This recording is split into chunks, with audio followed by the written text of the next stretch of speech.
Hi, everyone. Hello. Hello. So today we're talking about changes, modifying your favorite RPG settings. Graham's not joining us this week, so it's myself, Mark, and the two Andys. Welcome to the stream, everyone. Hi on Twitch. Hi if you're watching on YouTube, and hi if you happen to be watching on Facebook, which may or may not be working right now. Who knows? Mystery. So, Andy Law, I think you did a poll about this and you were going to open us up with a bit of chat. As ever, if you have any questions, comments as we go through the stream, post them and I will bring them up from the chat on the screen. If you're on Facebook, it might not come through as you. I might just get like Facebook user. Exactly. Righty Stream Stuff says, who even does Facebook? It has taken us quite a while to stream to Facebook. So yeah, if you've got any questions or observations, as Andy has posted in the comments, you know what to do. Andy Law, over to you.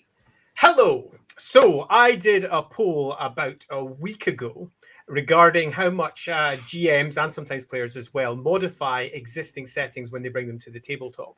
I was interested to see exactly how much everybody does the same as me, which is once it's at my table, I'll mess around with it as I wish, or whether they were very keen to stick with established settings exactly as they're presented, or just chuck them out and create their own stuff. And Andy, we're not talking about rules here, are we? We're talking about the world setting. We're talking about the setting itself, not the rules. We all tend to do our own little house rules to try and cover the little bits that we do or don't like. But when it comes to the setting, there tends to be at least a pervasive belief that the setting, I'm trying to play towards the setting, is a good idea. Because if it's a shared space that the entire party is playing in, if they all are aware of that setting already, if the GM makes arbitrary changes, they're going to be left in a place where the players expect one thing and the GM presents another. So where exactly do we lie as a group of players? And interestingly, when the poll came through, I did it on Facebook, I did it on Twitter, I did it over in Discord, and we had quite a lot of chat running on all of those streams. About 90% of people make changes. Very few make no changes at all. Most people want to change a setting according to their own preference. Now, most of these changes are small, like I'll create my own locations and add them. But some of them are relatively large. There was some discussion about some people who like to merge settings together. So they got the favorite parts from one setting and the favorite parts from another. There were other GMs who said, I only like to play in a setting if I like it, so thus I won't change it, while simultaneously then saying, but I'll make changes if I like them. So you'll find that for all, I sort of half expected there to be a response, which was a lot of us make changes, but a lot of us like to stick firmly within a particular setting. As it turned out, the majority of us, when it hits our table, we start to make changes almost immediately in one fashion or another. And thus we are at this point where we're ready to discuss changes. Why make them? Should we make them? How do we make them when we make them? And what's our favorite ways of doing so? If you have any comments or questions about that, ping them into the various chats. It might even work on Facebook. And we'll try to get to them as the stream goes. But beyond that, I shall hand back to that side. But hey, it worked.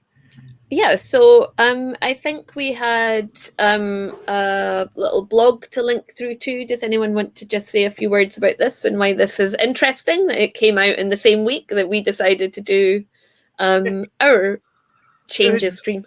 Almost perfect, because it came out a couple of days ago, and I think it was Chris Perkins wrote a blog discussing D&D and what is canon for D&D, and it's particularly pertinent for our conversation because most of us who say that we like to play in a particular setting have got our own idea of what that setting means, and this blog post goes into some depth about how an individual setting can express itself in multiple different ways.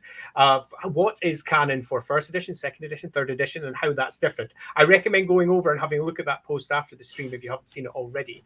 At a very loose summary point, each edition of D&D is considered to be its own canon of work. And on top of that, you've also got each expression of the various worlds through, for example, novelization or individual computer role-playing games or similar, where each of them may draw from a similar baseline, but they might all express quite differently. And I think that speaks quite closely to what we're discussing today, which is how we as players of particular settings will modify it at our own table in the same way that an author might modify it to make a great story, or an individual game producer might change that setting according to their own preferences to build upon and create their own version of a particular setting for all the players.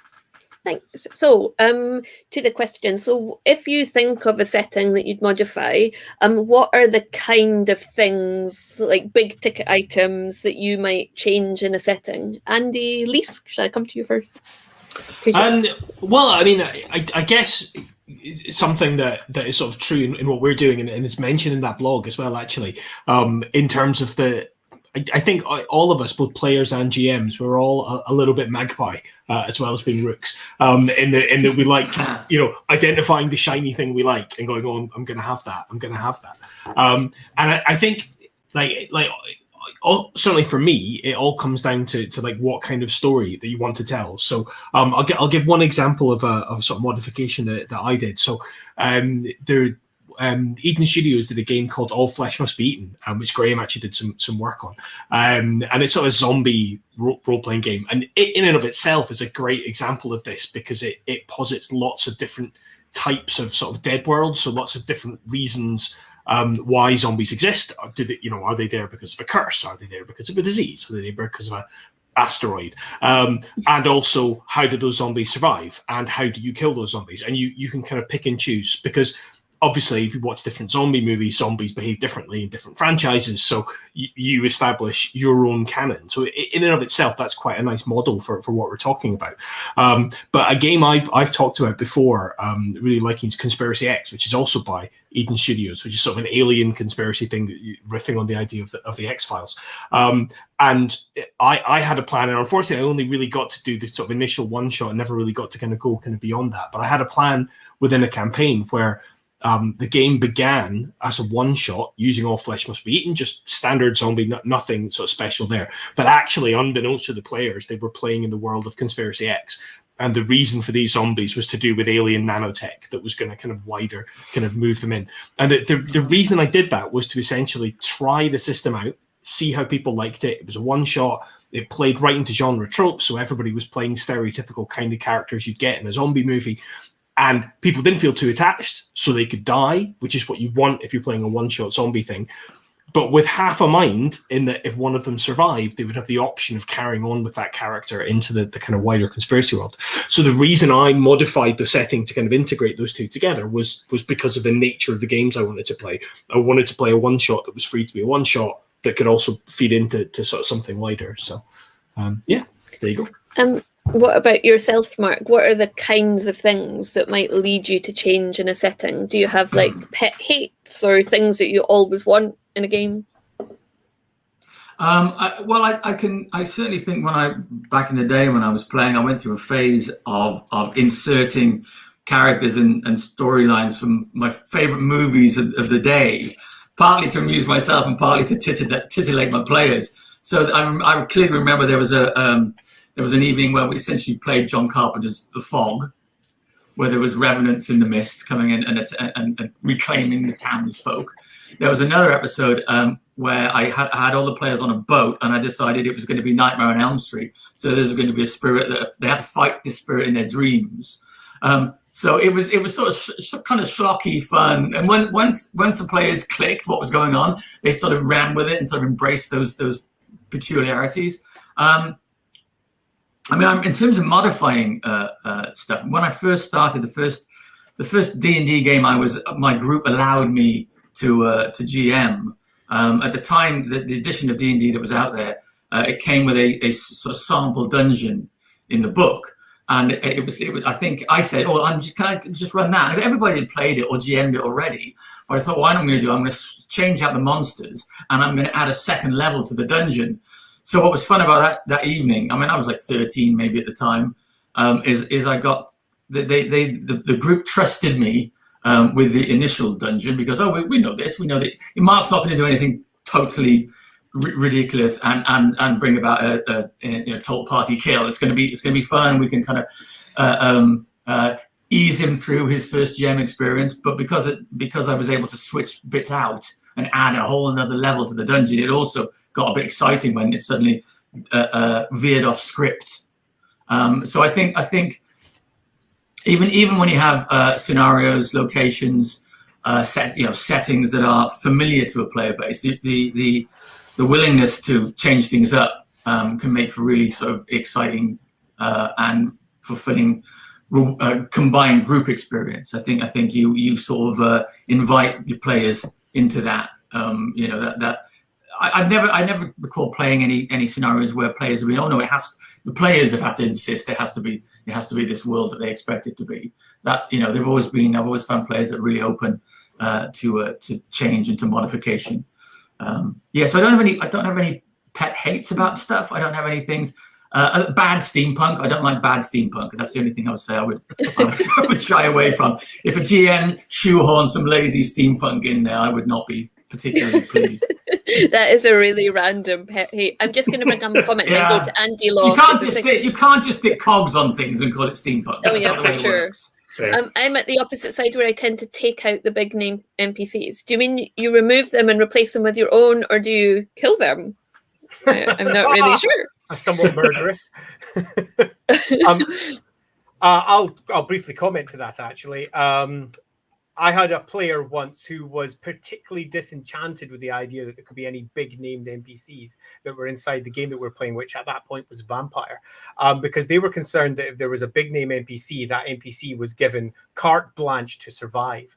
And because particularly if they were, for example, in a vampire game, something that was bridging between Dark Ages up to the modern day, and the same characters were in both settings, if you encountered that player in the past, there was just that feeling that player was definitely going to make it to the modern version of what Vampire was. And I think in the smallest ways, that is a modification, saying that those characters are open to player intervention. And their outcomes might not be what is expected if you know the modern setting. And I'll mirror Mark there and say that I have never met a group that doesn't like the idea that their own actions can significantly change a setting. And equally, I've never met a group that doesn't like the idea that they know everything walking in, and then they see something that's a little bit different, because immediately they can go, well, that's not what I expected. And it brings that extra mystery to something that they already love, because if you're playing a game, you expect everybody likes it already. So it adds that something to investigate, something to be intrigued by. But more loosely, to modifying favorite RPG settings, I would suggest that my biggest reason to modify the many settings that I love is purely because once I've got down to grips with one of them, you start to add your own depth. If, for example, your game is focused around one institution that's inside that setting, inevitably the half page, the 1 page worth of information that you might get about that setting or that institution inside your existing rule books is never enough, because you're through that in no time at all. And you're looking for extra depth. You're looking for, if it's a school, you want to know how that school's constructed, all the various levels, the NPCs, how they interact with each other, what's the internal divisions and factions, and you start to move beyond the initial setting. And by doing that, you almost inevitably have ramifications onto other institutions, because they're all interacting with each other, and slowly but surely you build your own game world. And then inevitably a book comes out that contradicts everything you've created, and you find yourself immediately and unexpectedly in a position where you've got a game world that is so very, very different to the established RPG world, because you've gone into all the work necessary to build a really cool, well-considered, of course it's well-considered, we did it, a well-considered version of it for your own setting. So generally the first point for me for modification is I'm looking to build extra depth in the players. So Vagrant's come back to my question. So I like to keep the story focus away from setting NPCs with their plot armor. So that's what I was just thinking, actually mulling over, that a game like Vampire, which does have those specific periods of settings, does have like a bit of the sacred timeline going on. Like everything's happening at once and someone's ensuring there aren't too many divergences. Yeah, that's just what popped into my head. And Righty Stream Stuff says, I tend to only really mod a setting if it's something I can relate to. Fantasy, sci-fi, not so much. Fairly modern, yeah, I'll have a go. That's interesting, because for us, I think some of the ones that you've modded, Andy Law, would definitely sit in the fantasy area. Yeah.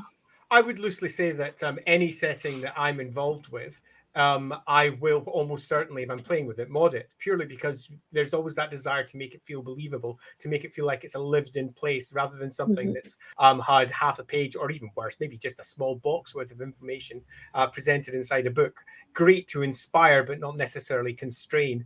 And I think that speaks a lot to what we're doing just generally with the Rookery, when we're attempting to do exactly that, to inspire and not constrain, and how the material that we're offering can also be added on and help modify existing settings that are already out there, to give you ideas for how you can expand upon them, develop them in a different direction, and possibly develop them in a direction that particularly suits your taste when an idea really sparks off your preference.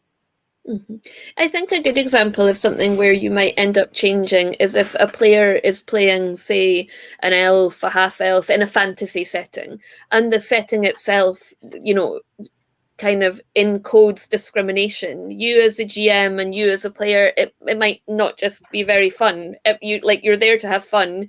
You're not there to go on some kind of, I don't know, bigotry safari and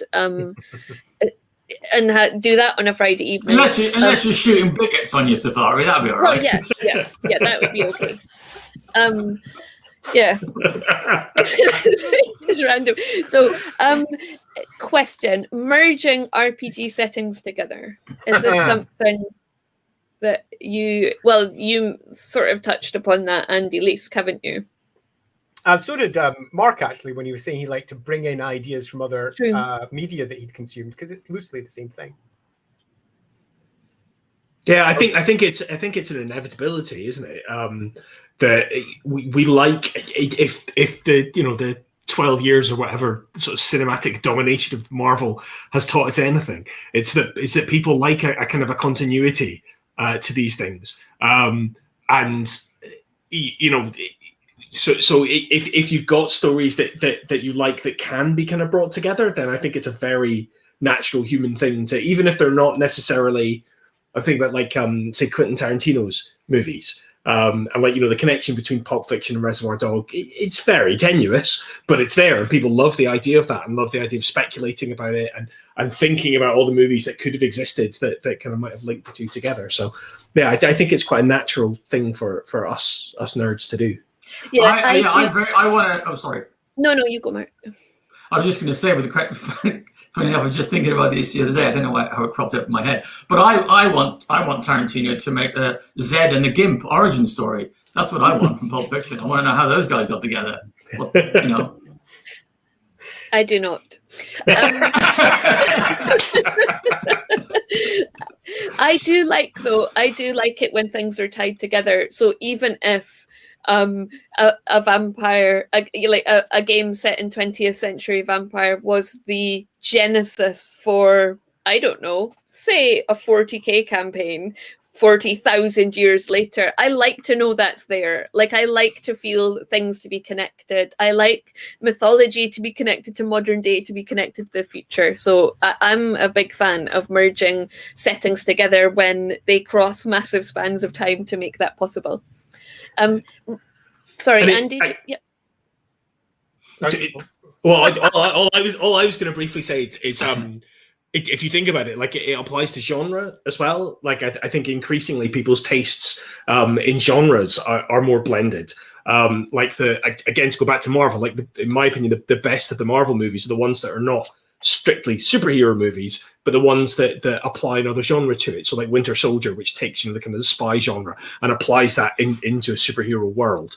And I think like writers like Neil Gaiman, for instance, who's perennially popular, and his stuff is excellent, and he's always blending that kind of fantasy, mythology, spirituality. Like it's always just a little bit hard to pin down. And again, as Andy said, it's inspirational rather than constraining. And yeah. Over to Andy. Okay, do you want to speak to the comment first, Lindsay? So Righty Stream stuff says, I'm lazy, so I like doing things that my players can relate to. Can't wait to get a Dundee-based game of Liminal going. I mean, I suppose that is one of the most common setting modifications if you're playing IRL. Am I like playing in 1995? I don't even know. So because you will, you feel comfortable in your own city potentially. It's quite easy to relate to it. It's easy to draw maps, etc., and kind of people do draw from their own locale for games. Andy Law, what were you going to say? I have no idea. No, I do. Honest, I know. As a GM, I am much like players constantly looking for patterns, much like humans in general. You tend to find that one of the most common GM tweaks or ticks, so to speak, is to take characters that they've loved in previous campaigns and to make them pop up in another, perhaps completely modified, perhaps in a different guise, but those characters turn up again. To take a computer game example, take a look at, say, Final Fantasy, where you've always got a Sid kicking around somewhere, you've always got an airship flying around somewhere. There's certain story beats that are repeated again and again, and as a GM, indeed, as many GMs do out there, they've got certain things that they enjoy, that they bring to their games again and again.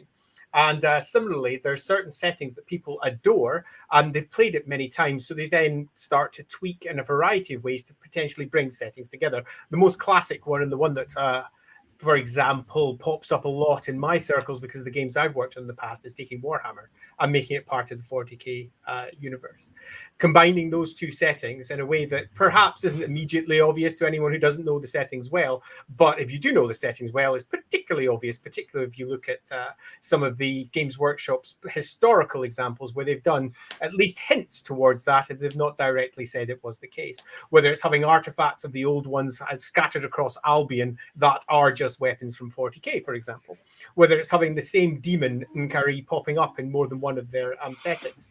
Having these little links are something that your own table, you can do whatever you want with, because there is no IP police with their little sirens coming along saying, I'm sorry, you can't do this. This is unacceptable. You can do whatever you want at your own table. So if you want to merge Warhammer and 40k and have Space Marines trying to gun down Nagash in the Imperial Palace, like I have done in the past, you can, and that's all manner of fun. And merging these things and having those crazy one-offs or perhaps over-the-top campaign elements is something that for people who are fans of those genres, people who are fans of those settings can get quite a lot out of. And I'll also, just to conclude, completely agree with Andy that working within genres and merging genres into existing settings is something that works particularly well. And it's something that, again, to use the Warhammer example, Kim Newman did with pretty much all of his Warhammer examples. Each one of his novels under Jack Yeovil was just taking the Warhammer setting and presenting it in a different fashion. For example, this is a murder mystery. This is a Western. This is and then ... And it allowed him to then immediately have a bunch of stories, because he referenced very heavily from pop culture, or at least what he considered pop culture, which is culture that's significantly older than my pop culture. But from various movies from the 20s, 30s, 40s, and 50s that he adored and that he grew up with. And he referenced them again and again and again with character names popping up. And he merged the real world very firmly into Warhammer.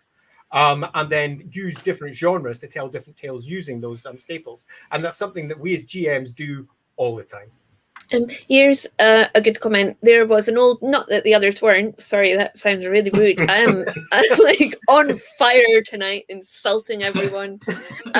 There was an old White Dwarf adventure that started off as Call of Cthulhu, then transported the characters back to a fantasy realm that used AD&D rules. I just love that idea. Wow. Yeah, I may have done things like this on more than one occasion. Indeed, I've even run some games where each of the realms, for want of a better word, use different rules to give you the idea that each setting had its own way of manifesting itself. Good fun, not necessarily good for everybody's table, and not something you might want to publish beyond like an article or a magazine thing, something that you could do as an aside, but is a heck of a lot of fun at the table. Righty Stream Stuff says, how dare you? Quite right. I'm not even sure what he's saying, how dare you two, but I agree. To me, insulting Lindsay's all the rudeness. viewers. Yeah. Not for merging Warhammer and Warhammer 40k. You'll be surprised. There's a purist out That's there. heresy, They hate sure. I did have a Jakiro idea in the Elton library. Like, am I alone? Am I alone in? Like, I thought as a fan, as a kid, first playing in the 80s, like I just always assumed Warhammer existed in 40k universe. I thought the clues were so obvious that was the default setting. The Eye of Terror. I thought having it not part of the canon that would be changing it, but maybe I just read it differently. I don't know. I always thought when I was younger, it was in the Eye of Terror, and like the gates were like some kind of protection, but like that kept back the Eye of Terror. I don't know. If only Graham were here, he might know the original intent. Maybe that's why he's not here. He doesn't want to hear us trampling all over his camera. I think possibly he's let the kids play with this one. Yeah. So Big Finn says, I guess I like the chains and restraints as long as I can make it work, so I tend not to modify much. I may pull more stuff from other sources that are from the same setting. Like if something is missing from a newer edition that was in an older one, I'll convert it or use homebrew, this sort of thing. And then it's like, oh, the Conan universe. I thought that I read that as the canon universe, as in the universe we live in right now, is the same one as Cthulhu, which, to be honest, checks out. To speak back to Big Finn's comment, if you can bring that one back up. Yes, I shall do. It's coming thanks. back. I think that this is one of the biggest sources of modification that you'll find with many GMs, which is a new edition of a game comes out and they want something from a previous edition, but the new edition has decided to go in a different direction. I know this is definitely the case with Warhammer. Take, for example, when Warhammer Fantasy Roleplay 2nd edition came out in 2005. When that game came out, it was very different to Warhammer Fantasy Roleplay 1st edition. There was many changes to the settings. At that point, Games Workshop Warhammer big battle game was going through a big campaign, a summer campaign, the Storm of Chaos. And the role-playing game had to conform to that because it had to conform to what the studio was currently outputting. And the Storm of Chaos was deeply divisive in the Warhammer Fantasy roleplay crowd.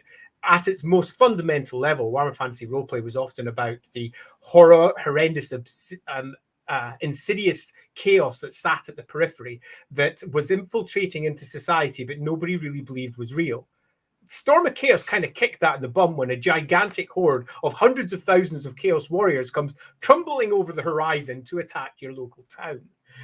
No longer is it that insidious, strange, distant, almost cosmic horror type of enemy. Now it's a very real thing that everybody's, for very good reasons, shit scared of.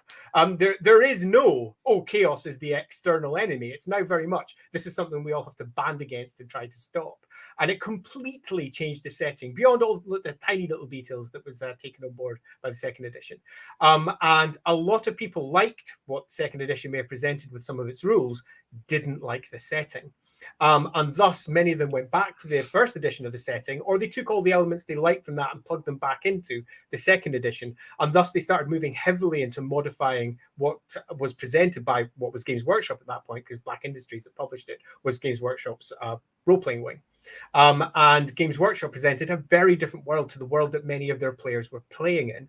And it was a fascinating thing to see because a true edition of war popped out on the forums, and it was horrendous to see because some people loved the old version, some people preferred the new version, and people were mixing and matching. And the honest, obvious answer, which was just do what you want to do and play the game and have fun, very rarely got to come out. But nevertheless, is what was happening at everybody's table.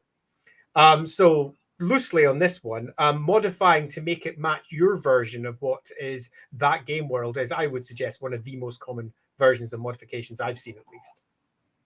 So yes, on that one, chains and restraints. Just realised I was on mute. Just like having such a bad night. So Facebook user, it's actually Ralph though. I just checked. I don't know why it's not coming through right.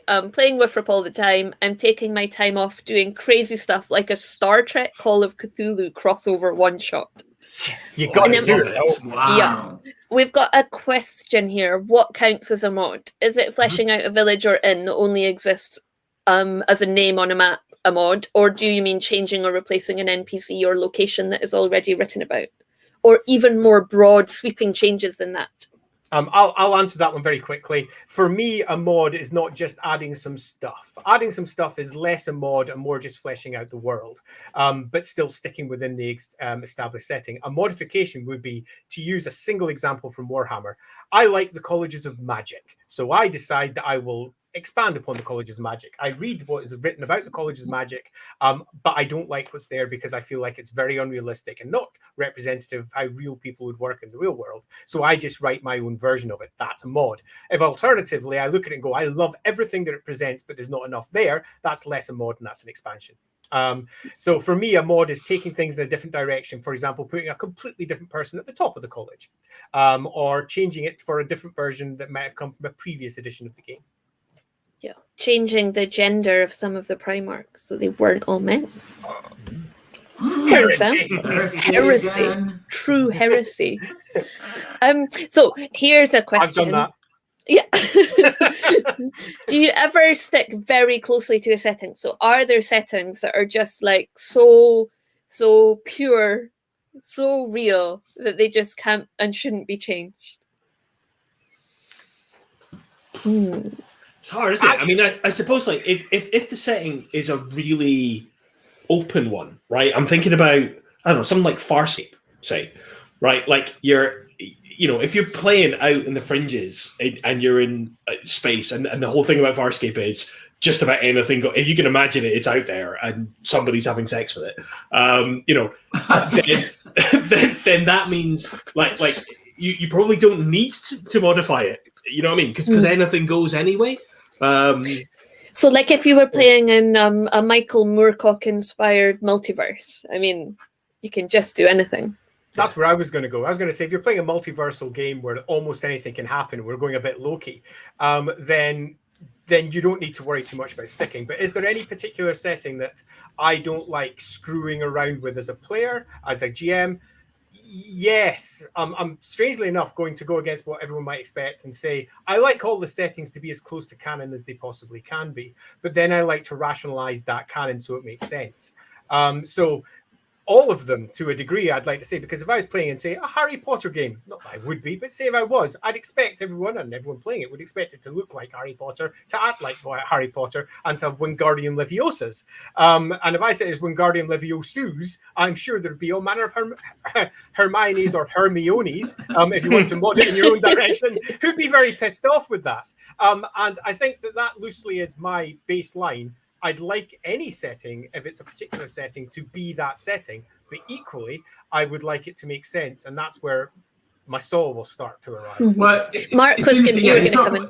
Yeah, I mean, nobody was very keen when J.K. Rowling modified the setting and gave us the Fantastic Beasts stuff. Oh, let's make Harry Potter American, or set it in America 100 years ago, and it's not kids in school, boarding school, having fun times with cake and pumpkin juice. It's not. It's kind of not a big fan of that modification. But I think you're right. I think if the gaming experience is so closely tied to a particular setting, the way it's presented, there's a sort of almost an obligation maybe to sort of stick to it. Is there a Game of Thrones, Westeros role-playing game? And there must be. Yes, there is.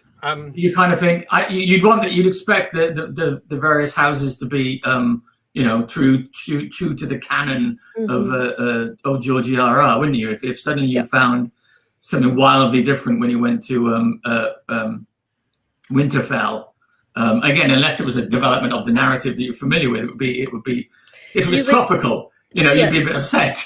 You would expect any cartographer to have rigorously researched the distances between things, to have considered the books in great detail, to have complained to their wife repeatedly about the size of the book and how big that must mean the city is. Wouldn't you? I'm not saying that happened. God damn it, did that happen? Mapping for the Game of Thrones was an interesting exercise in trying to merge both the book version, what people thought the book version said, and what the TV was presenting, which was also quite different to the book version. It was just hell, actually. I mean, the book version of... I'm not going to go into it. Loosely speaking, though, just to talk about the role-playing game there, I think there is something to be said about ensuring that any licensed games not only match the setting at hand, but also give the GM and the players the tools to play within that world according to their own preferences. And I think the Game of Thrones games is an almost perfect example of that. For example, I think it was Rob who wrote the original rules for that one in terms of the house building. You could build your own house. It had rules for building your own Oh, you house, could. working inside that house, and all the various allegiances, allied betrayals, horrors that came hand in hand with that. And that's very much what Game of Thrones is about, and ensuring that the license properly speaks to that, I think, is an example of a good use of the license. So yes, should it stick closely to the setting? Well, absolutely, if you want that setting experience. But equally, the game at hand, it's lovely when it gives you the tools to take that setting in new directions that still feel like they stick firmly within that. Yeah, yeah. I mean, that's adding depth, isn't it? Because of course there are countless unnamed minor houses in Westeros. So absolutely, you can say, oh, let's create a whole bunch of them and have our player characters as part of that. Yeah. And I guess it's part of, like we sort of alluded to this before, but it's almost like a social contract between you and your players, both in terms of, as you were saying, Mark, like the genre or the feel of the setting and being authentic to that. And I think, like Andy, as you said, obviously parties love the idea that their actions can have a lasting impact on the world. Absolutely. What might confuse you playing with a setting that you know is if some change has already happened before you start playing and you're not aware of it. And that's when it feels like you're pulling the rug out from under your players. If you say, look, we're going to play Game of Thrones and it's set around about the time of the first book, but once we start playing what we say goes, great. If you say, oh, we're going to be playing around about the time of the fifth book, but this has changed and that's changed and this has changed and that's changed, then suddenly the players don't necessarily understand the world that they're in and things like that. Sometimes that can be useful, though, because I think it can level the playing field between players who have a really in-depth knowledge of a canon setting and players that don't. And sometimes it's quite useful if the GM... You just got to communicate it clearly, I think. That's sets you in a different place in a different time and a slightly different world, so you don't have a couple of people at the table who are shortcutting things, because you try not one of the worst experiences as a GM is to have players on the table who know the rules better than you do. I think that can be awful. That's touching at you or correcting you as you're trying to explain the world away. Yeah, you don't want that. Yeah. So here's a comment. As the GM, there are diminishing returns from plot in a publication. What I need is situations, and settings should generate situations. Agreed, actually. I think that's a pretty dang strong point. There's quite a few RPG books that I bought over the course of my life that have been beautiful in terms necessarily of presentation or in describing locations. But at the end of it, I was left going, well, what on earth do I do with all this? I've got all this cool stuff. What do I do? And that's when you start trying to create your own stories around something that's there, rather than providing me with the necessary tools that as a GM I need to immediately present it, situations, adventure plots, stuff that can be done with the stuff that's in the book. And that's something that we as a group are very conscious of, because some of us have contributed to books that have had a similar ethos in the past, and equally many of us have contributed to books that very much try to ensure that didn't happen.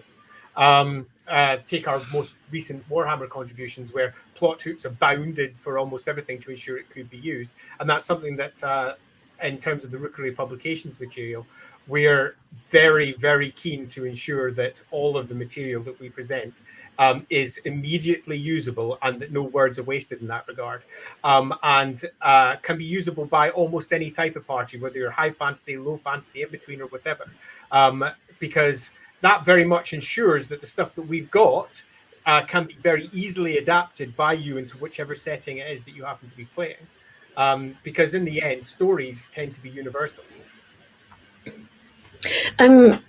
Again, this is Ralph again. With WIFRIP, I rarely change anything. I just add stuff based on the player characters and both their history and actions. I think the setting in most adventures are great as they are. I think to a certain extent, when we were playing, a very long campaign of WIFRIP, and we actually touched on it last week or a couple of weeks ago about the Beastman propaganda, that because I had a character who lived in Nordland and so was interacting with Norskins, and then later on, like that Beastman propaganda thing came from an incident where in the forest killed a load of Beastmen, and they had like like wives and children, and it was pretty horrific, and you actually have to be faced with, but what does that actually mean? So in a war game, which this was originally based on, yeah, you can just have people constantly running at each other, being murder hobos and just having, I don't know, eternal fights, but you actually have to think about that a bit more deeply. Not every Norskin is born bad, not every beastman is born chaotic. Yeah, I think this is something that role-playing games are particularly good at. I remember when we were producing Warhammer and putting it together, one of the great joys of Warhammer is that it added a great well of depth to the war game. And the war game was all about top-level boshing, basically. Reasons to hit each other over the head a lot, where underpinning that, and one of the reasons why the Empire kept on being brought forth again and again in the novels and similar, was this underpinning great well of depth of information that lay underneath it all to add context and color. And everybody's individual tables, when they were playing their games, brought yet more of that. And some of those, as time progressed on, turned into fans, turned into novelists, turned into new contributors towards the game who had played in these settings, not just at the war game level, but as an actual real place that they lived in, and thus had a very real idea of what that world should express as. And I think that in terms of Beastman propaganda, is one of the great depths of, say, Warhammer, and one of the depths for, say, the Age of Sigmar role-playing game is bringing to Age of Sigmar. Age of Sigmar is a big, gigantic fantasy game of silly boshing, just like most totally high fantasy games. But the role-playing game starts adding that extra layer of depth. How do people live on a day-to-day basis? Where do they farm, as we've discussed before in the past? And role-playing games add this level of depth. And it's one of the things that I love when a game that has yet to be turned into a role-playing game arrives for the first time, and they start plumbing into all the, oh crap, now we've got players, and if they're not falling into the D&D, everybody's a fighter in disguise in one fashion or another, or falling into the old Inquisitor for 40k and saying, well, it's just an Inquisitor retinue, so everyone is a very particular type of character. If they're trying to present the whole world, you suddenly have to start answering questions like, well, if I'm a farmer, what does that mean? If I've come from a village in the middle of nowhere, how did they survive within this particular setting? And it's one of the things I adore about role-playing games. And you tend to find that for the IPs that get new games, that they don't add that, individual players do, and we start moving to modifying again when people try to rationalize how the world could exist for the characters that they've built. Big Finn says, I could see modifying being quite common with adventures and especially hooks. Sometimes you just come across a hook that isn't enough to send your party where you want them to go. So you might need to add more hooks pointing at the same direction or replace it with something stronger altogether. And I think, just adding more hooks is probably not what we're talking about when we're talking about modifying the setting. But if you fundamentally change the bad guy or the big bad at the end, then that might fundamentally existing material. Yeah, absolutely. And I suppose what Andy was talking about in terms of like fleshing out institutions and things like the colleges of magic and stuff like that. Like once you've done that, once you've added like different depth to the world, that then gives you as a GM a whole bunch of like an arsenal of extra tools that you can then use as hooks to kind of thread in kind of elsewhere as well. So one, it's like chaos theory, right? One modification begets another modification begets another modification. On that, I'll add one final point on the why mod. I tend to find one of the biggest reasons to why mod is because we're playing for more than 6 sessions. We're playing for more than 10. The second you move beyond a basic adventure, a simple campaign as it's presented inside a source book, and you start living and breathing in a world for a 6-month campaign or a 1-year campaign, if you play long-term, the world fleshes out almost by itself, and you start finding that there are inadequacies in how certain things have been presented because they've been presented often quickly by a writer who might be sitting at his desk who goes, well, that's a fun little faction to add on, chunk. Oh, this is a cool thing, chunk. And they don't necessarily think about how all these things will interact with everything else that's already inside the game world.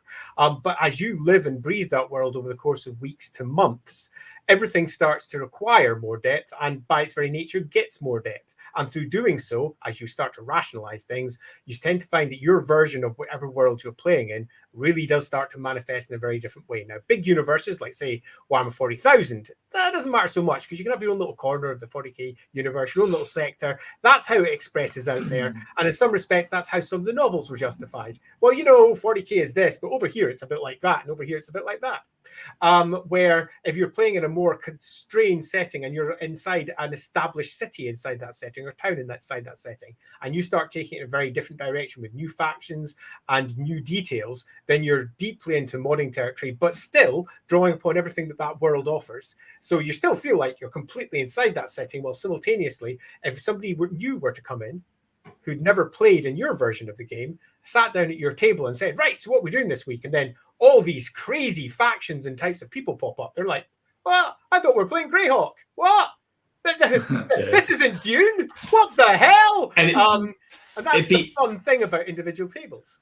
It'd be interesting to see, because I also like to use Warhammer again as an example. Obviously, you've got the Border Princes there, which is this sort of uncharted area where there's lots of patchwork little kingdoms and fiefdoms and so on. And that almost seems like tailor-made to allow GMs a little sandbox. And I know that quite a lot of experienced GMs who have kind of taken their world quite far away from the generally sort of published canon version do often tend to play a lot down there because it gives them that freedom without having to worry about it. And I do wonder how many other kind of IPs intentionally create a space like that, create a space for GMs to go off and forge their own little place and you can come back and visit the big canon cities, but then you can go over to your own kind of world somewhere else.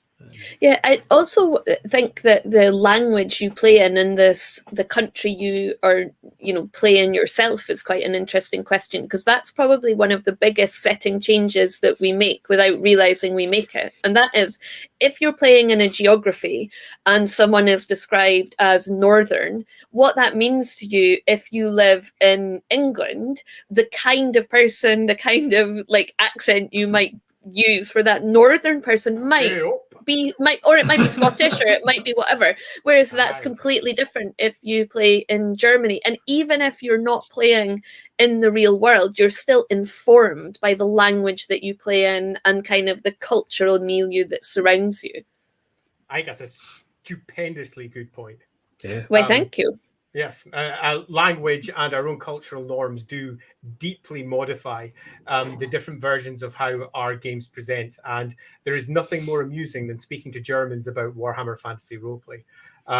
They view Warhammer in quite a different light to how it's often viewed in, say, America, or how it's viewed in England or Scotland or the UK, whatever, where some of the names are just so ridiculous in German, just so out there in German, that you can't view that setting with anything other than a deep sense of humor. Because if you do, dropping off in the town of Arsehole, it's just I mean, you can't take down the great demon dentist without realizing there's something a bit weird. You can't see the great inventor ballpoint pen with anything other than your tongue firmly inside your cheek, because it's so ridiculous. And I suppose the inverse is true as well, that there might be sound combinations that sound funny to us. I always think about that castle down sort of southwest Reichland, it's like Schlussen. Schlussenschlosses. It's got so many S sounds, and at the end. Yeah, exactly, because there's the river, and then the island in the river, and then the castle, and so there's the blah blah blah blah Schloss, and to an English speaker, that's just funny to say because there's all those S's. Whereas I suspect in a language where you make more composite nouns and you get that more often, so it might be less. I don't know. I'm guessing, but I'm guessing it's less comical to them. Whenever we went, that name in particular, just to ping on that one, it is a ridiculous long one. And because the starter set for Warhammer Fantasy Roleplay, pardon me, was coming out when I was last over in Germany, that name is in there. And not only did they not ping off that one, that was a complete non-event. That's just a word inside the setting. But for them, everything else was hilarious. literally hilarious. Yeah. And they were rolling around on their backs, feet kicking in the air over some of the names that we think sound quite sinister sometimes. Yeah, we look at them make and we're it like oh. esoteric and mysterious. Totally. Yeah. But to the Germans, it just wasn't. And the whole feel of Warhammer Fantasy Roleplay is quite different in that country because of that. Also, if they're looking to try and return to the core feel that, say, for example, it has in the UK, they then start looking at the setting and saying, well, I've just got to change everything. All these names are stupid. Everything about it makes no sense. And I've had a couple of history lessons and know that most of this is just nonsense. And they then start hacking in with their GM pickaxe and their red-lined quills to try and change everything into something they feel better matches the core tone that is, for example, presented inside the English version of the game. And that's quite a common. It pops up as a conversation point on more than one occasion. Yeah, Flip Top says Northern in the UK is very different to Northern in Canada. Yeah, not least because of the clothes you need to wear. Although to quote Doctor Who, lots of planets have a north, so you know. It's true. So how do you handle setting changes between editions? Do you prefer the like each edition is just a separate canon and you just like disregard the last one, and so you'll just play a new one when a new edition comes out? Or if you've got an ongoing campaign, how do you wrestle between canon differences between editions of different games? I mean, yeah. Well, I guess the dream is that because I think you have to, right? You have to give GMs a break. You know, you have to give people a manageable amount of content to get to grips with to play, right? Like to expect somebody to be able to run a game to know everything that's been in the previous 3, 4, 5 editions of a game. It's unrealistic, particularly if many of those books, A, to own them all would cost a lot of money, and B, many of them may be out of print now. So I think you have to assume that all you need for canon is the current generation stuff. Equally, though, that doesn't necessarily mean that the new canon needs to contradict the old canon, right? Like there's space for both. You make your own canon, you only worry about consistently doing it, but equally don't go out of your way to paint over the historic one. Like that would seem to me to be the Goldilocks zone. But I think you're right. I think there is most certainly, for someone who is completely aware of one canon of work, and we're talking about all editions here, and all the contradictions that may be inside of those. If you've got somebody like that who is running a game, for example, it's quite easy to both be completely creative within inside that setting and also ensure that anything that's being created doesn't necessarily contradict what comes before. But as I think was expressed quite neatly inside the D&D letter that we linked to earlier, that is, if I'm going to cut it all away, too much work for some folk. There's just too much to read. There's just too much to be aware of. And to do that is then justified. I'm to go the opposite. To not to do that is then justified as, well, it gives more creative control to our writers. In many respects, that's true. It means that, for example, you can hire a writer in and not say, oh, by the way, here's the 1.5 million words I want you to read before you start writing. That's obviously never going to be an acceptable situation. But there is a happy Goldilocks, a middle ground, where you can say, this is what you're writing to. These are bullet points, key standards that I expect. Don't worry about the rest of the setting. That's our job as the producers to worry about. It's your job as the writer to come up with the cool. And then when it comes back, you can say, this is all brilliant, except for this point, this point, this point. Could you change that so it matches this? And assuming you've got a good dialogue with the people involved, everything's great. But you tend to find that that's not what happens in real life. In real life, what happens is each edition, as was neatly described inside that letter, that post, is considered as its own canon of work, largely because it's a whole hell of a lot easier. I mean, so much easier to keep control of. Trying to handle yourself, all of the existing previous canon, as well as what you're attempting to present, can be impossible, particularly when the older content is deeply problematic. And that is always going to be the case when you start dealing with material from the 80s and the 90s, because as is always the case, what is culturally accepted as we progress through the decades changes, and what was previously acceptable no longer is. And there'll be certain things that we just have to change. We look at and we go, well, I'm not going to write that. That makes me uncomfortable. And that's what the old canon was. So the second you're willing to make that change, then why aren't you willing to make all the other changes to ensure that you can then have the freedom to take an idea that previously was quite cool, to refer to a previous conversation, Mark saying with his art that he described the dwarves with. Looking at those original dwarves, the ones that he drew, and going, these are brilliant. And then coming at it 10 years later and going, well, holy crap, I don't want to be constrained by these images. I'd like to do something completely new and exciting that completely matches everything that dwarves have become over time and possibly contradicts what came before because it's just cooler. It just fits what dwarves are now more. And having that necessary freedom, I think, is something that as creators we need. But to conclude, on the flip side of that, that can really piss off a lot of people who have built 10 years worth of role-playing inside a world where they very much fixed on the previous version of what it is. And the only way around that loosely is to have an open dialogue. And I think that's something that was relatively clever with that post a couple of days ago. They're having a clean and open dialogue. And even though it's obvious to any of us who bother looking at it, of course, each game's got its own canon. Of course, the novels have got their own canon version of the world. Actually spelling it out in black and white immediately provides a bunch of ring fences so that everyone is aware of what they're going to get with the next set of content. And they don't then go in with an expectation of it matching everything that came before. They now go in with, I wonder what it's going to be. And when they get it, they go, hey, I love these bits, and I'm going to take those bits, but holy crap, that contradicts everything I loved from before. I'm ignoring that one.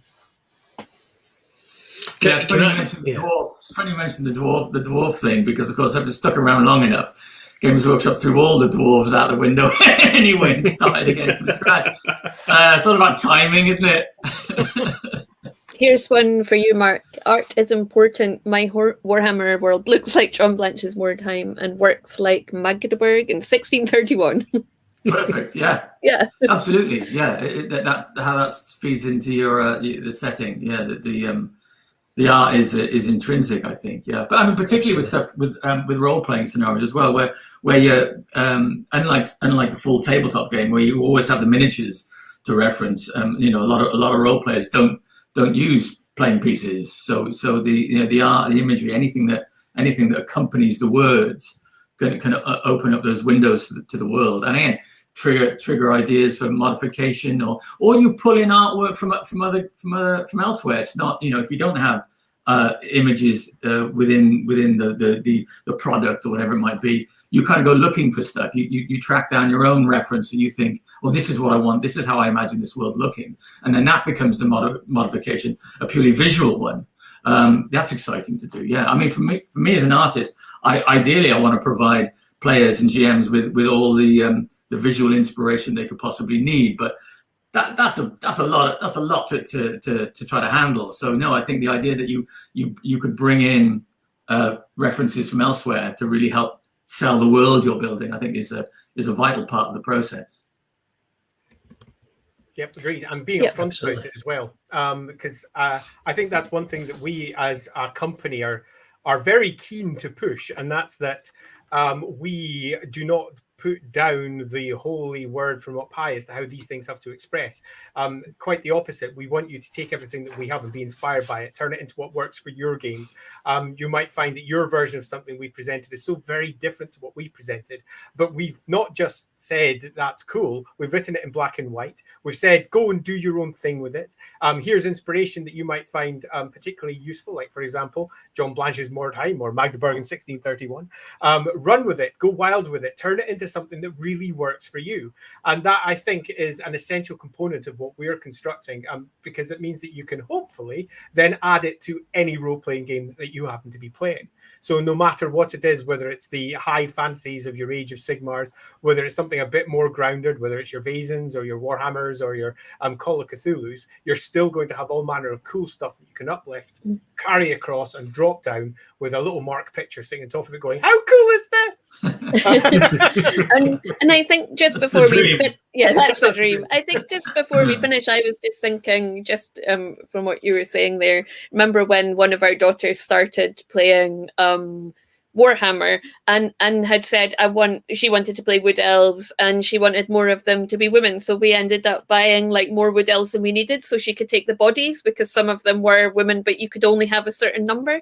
And it just struck me that to her, she was only, I don't know, 7 or 8, to her representation was important. She wanted to see people that looked like what she was going to be one day in there. And I think for me, in a setting, if your players and are saying to the GM, this is what I want to play, this is what I want to see, and it's not there, what harm does it do to change it, to allow people to be, themselves as much as they can be or want to be in a setting? So I always think that's quite important. Amen. That is us at the end of the session. We do have one last question, which I'll just squeeze in. As you're doing rule system agnostic stuff, is your expectation that Rookery stuff will nearly always be modified? Yes. Yes. With a core of, it doesn't need to be. I think that's something that's also very important, because a lot of us are super lazy. I know I am. And we're not looking, it's the truth. We're not looking to have to do work. We're looking to do it if we want to, and we think it will make it better. So what we're looking to create is something that has a baseline of everything you require and some.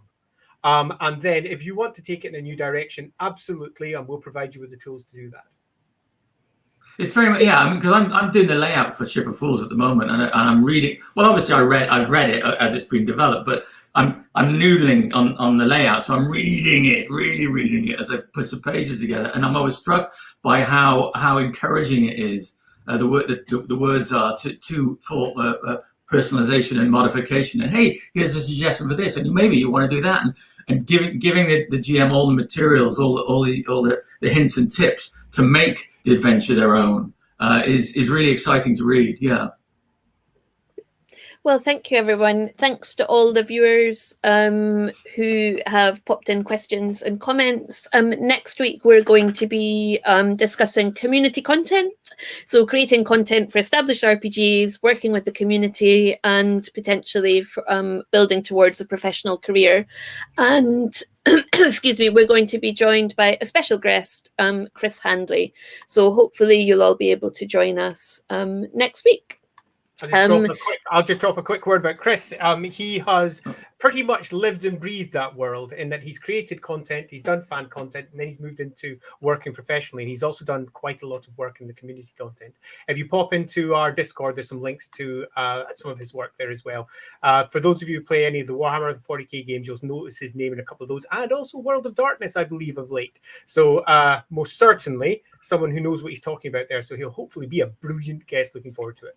Great. Thank you, and see you all next week. Bye.